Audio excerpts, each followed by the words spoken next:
Renan, ainda sobre segurança pública, acho que é um dos assuntos que hoje mais incomodam, né, a população. A gente noticia aqui, terrível, essa situação que vivemos. Muitos lugares do Brasil não podemos andar com o celular na mão, temos que tirar a aliança quando vamos sair de casa para evitar algum susto maior. O que dá para fazer prático, de forma prática, no começo de uma gestão em relação à segurança para mudar isso aí?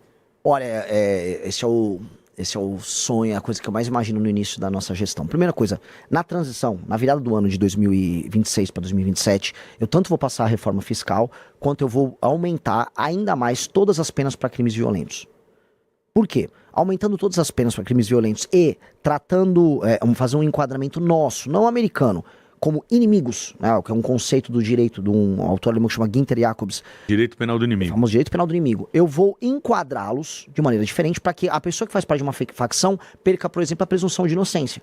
Então, se você tá aqui em São Paulo, a gente tem o Smart Sampa. O que é o Smart Sampa? É um sistema de câmeras. Se um sujeito que está enquadrado como membro do PCC, não importa se ele é contador do PCC e trabalha na Faria Lima, ou se ele é um vapor, ou ele é um cara que anda com metralhadora em Paraisópolis, se a câmera pegou, a polícia já pode ir lá pegar ele na hora. Ele não tem presunção de inocência, é inafiançável, não tem progressão de pena, ele já vai pra cadeia na hora. Então, com isso, o Estado fica armado, do ponto de vista institucional, para fazer o que eu quero fazer. O que eu quero fazer? No dia 5 de janeiro eu tomo posse. Dia 6 de janeiro eu tô em Santa Quitéria, no Ceará, e eu vou começar a colocar em estado de defesa, que é tipo uma GLO, só que com algumas, vamos dizer, características a mais, certas cidades, bairros ao redor do Brasil que estão tomados pelo crime organizado. Não é botar o Brasil em estado de defesa, é botar estes lugares para que a polícia, junto com o governo federal, entre, prenda todas essas figuras, liberte as pessoas que moram ali e aí a gente começa a retomar o território nacional.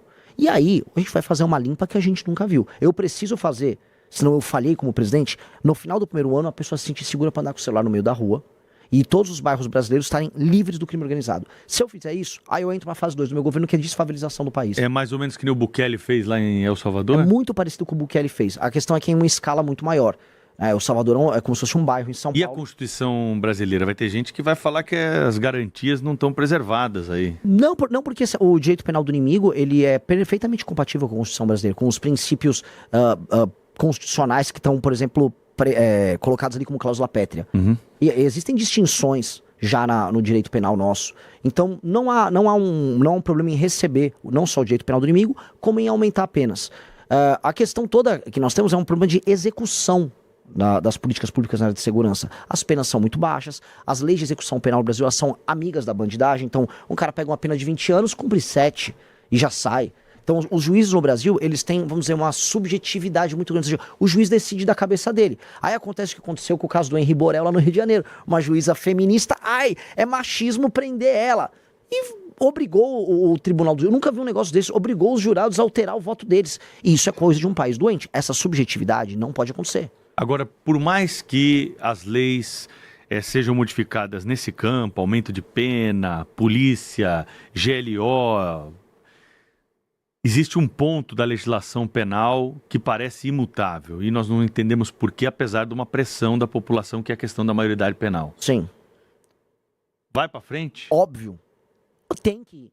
Óbvio. Assim, quando você... Olha, eu não sei se eu tô me estendendo aqui, eu adoro esse tema. Tem um estudo da GV, o pessoal só dá um Google, de 2007, tá? Que mostra que existe uma correlação fortíssima entre a ausência da figura paterna e o cometimento de crimes pelos jovens.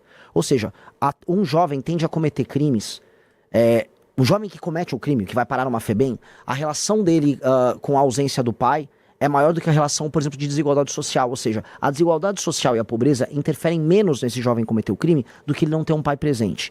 Nós vamos precisar fazer um trabalho muito claro, e as pesquisas mostram isso, em atuar nas periferias, onde tem a maior parte desses meninos, porque inclusive a gravidez na adolescência incide mais nas periferias, nas favelas, cidades pequenas no interior do Nordeste. Nós vamos atuar nesses lugares já com, fim da maioridade penal, mas 2, trabalhando já nas escolas para recuperar esses meninos e dar um atendimento psicológico para separar eles, porque eles são garotos que estão numa condição especial. O garoto que comete o crime violento, quase sempre, 80% dos casos, ele não tem o pai. O pai abandonou ele, vem de uma relação complicada. E nós vamos chamar a sociedade civil, igrejas, ONG, auxílio psicológico nas escolas, já para focar nesse cara. Para fazer o trabalho preventivo, mas tem que ter junto a punição. Porque hoje está muito barato para uma facção criminosa você morreu um bandido em combate, ou uma pessoa foi trabalhar qualquer coisa, pega um menino com 15, 16 anos e coloca ele para trabalhar na operação. Tá fácil. A gente vai dificultar e vai inviabilizar esse modelo de negócio, porque é um modelo de negócio muito bom para eles. Foi muito fácil. Renan, muita gente aqui que não acompanha de perto assim, a cena política deve estar se perguntando, partido é esse, Missão? Partido que é novo? De onde surgiu Missão? Conta um pouquinho dessa história. Missão foi o último partido fundado no Brasil, provavelmente não haverá outro sendo fundado, porque a legislação é cada vez mais difícil, mais proibitiva para montar partidos. Ele é oriundo do antigo e ainda vivo e super presente MBL, ou seja, as pessoas que fizeram aquelas manifestações famosas em 2015 e 2016 que derrubaram Dilma Rousseff, elas entenderam que não adianta só protestar, não adianta só reclamar do governo A, B ou C. Elas só serão respeitadas, e o brasileiro exigiu isso da gente, se a gente fosse uma alternativa de poder. Às vezes eu falava, o Lula não dá, o Bolsonaro não dá, e o eleitor fala assim pra mim, tá bom, mas e aí? Vai pôr quem no lugar? Uma vez um cara me provocou, então vai você, bonitão. Eu falei, tá bom então. Ok. Então nós juntamos mais de 2.000 jovens, na verdade foram 3.500 jovens coletando assinaturas ao redor do Brasil. Começamos a coletar, fizemos um sistema super tecnológico, a gente botou um aplicativo para coleta. Fomos o partido que coletou o maior número de assinaturas no menor período de tempo em todos os estados da federação e conseguimos montar o partido, que é o partido que vem surpreendendo todo mundo, porque hoje, por exemplo, nas vaquinhas online, é o partido que mais arrecadou doações, é o partido que tem maior audiência em redes sociais e é um partido que tem 6, 7 meses de idade. Para finalizar, acho que esse é um bom tema também. Você é favorável a uma mudança no sistema de financiamento das eleições? Financiamento público está errado? Eu acho que o modelo atual está. O modelo atual está... Veja, vários países sérios têm financiamento público. E eu andando... Qual que é a diferença para o nosso? O sistema de incentivo dele. Hoje, um partido recebe dinheiro mediante o número de deputados que ele elege. E aí você tem todo um incentivo em lançar deputados caricatos como um Tiririca, uma Erika Hilton, que tem muitos votos, lacrando em rede social. E aí essas figuras são eleitas e o partido enche os cofres dele. Então o partido não tem nenhum incentivo em colocar gente boa. O partido tem que colocar gente famosa, ou gente que vai levar voto, ou gente que compra voto.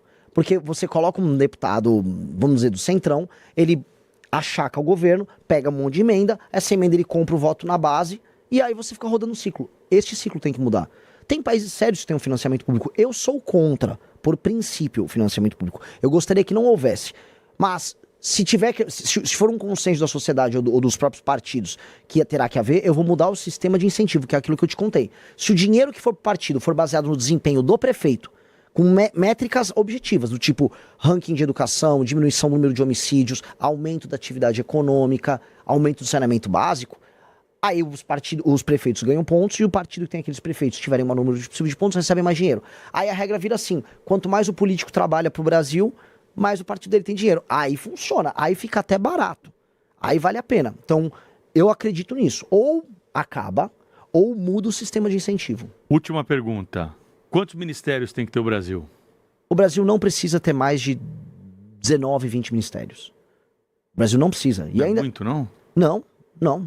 Se eu for falar pra você, eu preciso de 8, 9, 10. Eu posso fazer. Só que você vai ter que ter secretarias específicas que vão ter status de ministério dentro dos ministérios. Dá na mesma. Dá na mesma. Isso é um discurso legal de falar, mas na prática, eu vou acabar com o Ministério da Cultura. Sim, mas você teria uma Secretaria de Cultura? Sim, você precisa ter uma Secretaria de Cultura. Então, no fim do dia, tem muito ministério inútil, esses ministérios de desenvolvimento humano, igualdade racial, Ministério da Pesca, é ministério para inglês ver. Tira-os para inglês ver. O resto tem funções claras que o Estado vai precisar. E aí, você ter 15, 12, 10 e um grupo de secretarias, aí é o que o presidente vai fazer. Renan Santos conversou com a gente, vai voltar certamente até outubro aqui na nossa cobertura eleitoral, pré-candidato pelo Missão à Presidência da República. Obrigado pela entrevista, até uma próxima. Obrigado, foi uma honra participar. Você busca um Brasil protagonista também? Comenta aqui embaixo, deixe seu like e compartilhe nossas ideias por um Brasil protagonista.